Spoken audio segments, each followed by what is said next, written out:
बिहार के दरभंगा का रहने वाला इनामुल हक अंसारी जो कि दिल्ली के जामिया नगर इलाके में रहता था, उसे हाल ही के दिनों में दिल्ली पुलिस की क्राइम ब्रांच की साइबर यूनिट ने फेक वीजा रैकेट में गिरफ्तार किया। उस पर आरोप है कि उसने अब तक 1000 लोगों को अपना शिकार कर चुका है। दिल्ली पुलिस की साइबर यूनिट ने इनामुल हक अंसारी के साथ 6 और लोगों को गिरफ्तार किया है। हम आपको बता दें कि टॉप सूत्रों के हवाले से यह खबर है कि इनामुल हक अंसारी का जो कनेक्शन था वो इंडियन मुजाहिदीन के चीफ यासीन भटकल से भी था। यासीन भटकल को वो बहुत पहले पनाह भी दे चुका है। इस मामले में केंद्रीय जांच एजेंसी एनआईए और दिल्ली पुलिस की स्पेशल सेल इनामुल हक अंसारी की तलाश कर रही थी। और हम आपको बता दें कि एक इंडियन मुजाहिदीन के एक दरभंगा मॉड्यूल को लेकर भी दिल्ली पुलिस की स्पेशल सेल ने इनामुल हक अंसारी के साथ कुछ और लोगों के नाम जो है उसने चार्जशीट दिल्ली के कोर्ट में सबमिट किया था। दिल्ली पुलिस भी इनामुल हक की तलाश कर रही थी। इनामुल हक को दिल्ली की क्राइम ब्रांच की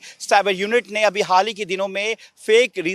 वीजा रैकेट में गिरफ्तार किया। उस पर यह आरोप है कि वो गल्फ कंट्री दुबई और खाड़ी देशों में लोगों को नौकरी दिलाने के नाम पर करोड़ों रुपए अब तक ऐंठ चुका है और कई हजार तकरीबन 1000 लोगों को अपना शिकार बना चुका है। इनामुल हक अंसारी के बारे में टॉप सूत्रों का कहना है कि दिल्ली पुलिस की स्पेशल सेल जो कि टेररिज्म और आतंकवादी यूनिट जो एक यूनिट इस पे काम करती है उसको भी इनामुल हक की तलाश थी और देश की केंद्रीय जांच एजेंसी एनआईए के रडार पर भी इनामुल हक अंसारी था। इनामुल हक अंसारी ने हरियाणा के एक इंस्टीट्यूट से उसने बीटेक किया है। उसके बाद वो कर्नाटका के उडुपी में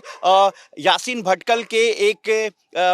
इत्र का जो एक काम था उसमें वो जाके जुड़ गया था, जो बताते कि वहां पर कई जो नौजवान थे वो वहां पर आते थे और इनामुल हक अंसारी उन लोगों के बीच काफ़ी फेमस भी हो चुका था। सूत्रों के हवाले से ये खबर है कि एनआईए के रडार पर इनामुल हक अंसारी था और अब ये जांच की जा रही है कि इनामुल हक अंसारी ने कितने लोगों को अब तक फर्जी वीज़ा के जरिए खाड़ी देश पहुंचा चुका है, क्योंकि ये माना जा रहा है कि इंडियन मुजाहिदीन से जो कनेक्शन है वो इनामुल हक अंसारी का कनेक्शन था और बिहार के दरभंगा मॉड्यूल में भी इसकी जो लिस्ट थी वो दिल्ली पुलिस के स्पेशल सेल के पास मौजूद थी।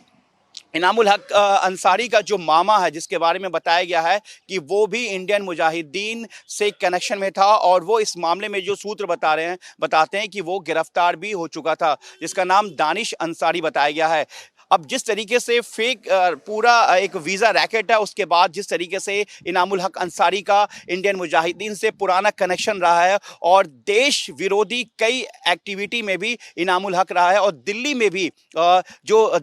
भी जो टेरर एक्टिविटीज़ के खिलाफ जो साजिश था या जो फंडिंग था उसमें भी लेकर इनामुल हक अंसारी का नाम सामने आया। तो ऐसे में अब ये सूत्र बता रहे हैं कि दिल्ली पुलिस क्राइम ब्रांच के अलावा हालांकि क्राइम ब्रांच की गिरफ्त में है और अभी रिमांड पर और क्राइम ब्रांच इस मामले में अब जांच कर रही है इंडियन मुजाहिदीन के खुलासा होने के बाद कि किन किन लोगों को वो अब तक भारत के बाहर भेज चुका है, दुबई में कितने लोगों को भेज चुका है, गल्फ के दूसरे कंट्रीज में कितने लोगों को भेज चुका है, कौन कौन वो लोग हैं। अब ये पूरी लिस्ट जो है वो क्राइम ब्रांच इनामुल हक अंसारी उससे जुड़े जो 5-6 लोग और हैं जो गिरफ्तार हुए हैं उनसे जानने की कोशिश कर रही है। और जिस तरीके से इनामुल हक अंसारी के घर से जामिया के जोगाबाई में उसके घर से जो इलेक्ट्रॉनिक गैजेट्स और बाकी जो एविडेंस मिले, जो फेक